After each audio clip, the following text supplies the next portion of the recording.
Lesson 3 for March 18th, 2020. Sarah and the Chickens, the excerpt from Sarah Plain and Tall, is historical fiction. The setting is an authentic time and place. It's set in the West in the 1800s. There really was a time period called the 1800s. The West really was being newly settled and there were a lot of farms. Events in historical fiction are true to the historical period. People really were starting farms. They really did drive horse-drawn wagons. There really were people who advertised for a husband or wife in the newspaper, and then they'd go meet each other. The characters act and talk like real characters would have done in that historical period. So they might use words that sound a little bit strange to us, but that were common to that time period. The characters are like people in the time period. They dress like people did. Historical fiction is usually told in the first person, where one of the characters is the narrator. I saw Sarah walking toward me. Or third person, Sarah walked toward Caleb, where a narrator who is not in the story is telling the story.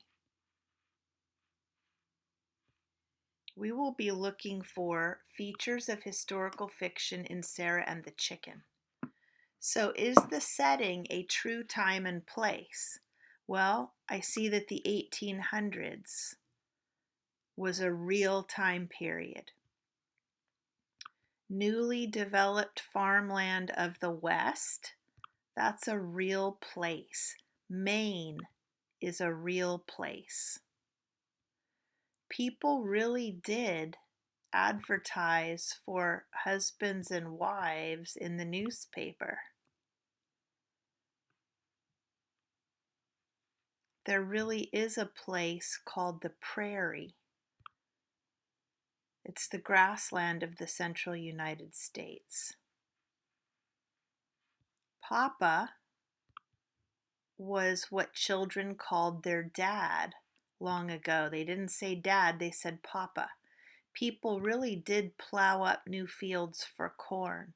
So as you can see, I'm finding examples that prove that this is historical fiction. Sarah's hair was in thick braids that circled her head.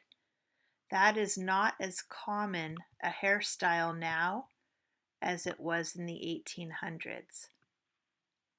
Look at paragraphs 1 through 22. Underline anything that you think could prove that this is historical fiction.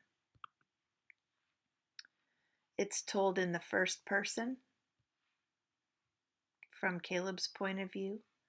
Find examples of what the characters were like in the 1800s. Did they say anything that sounds different than today?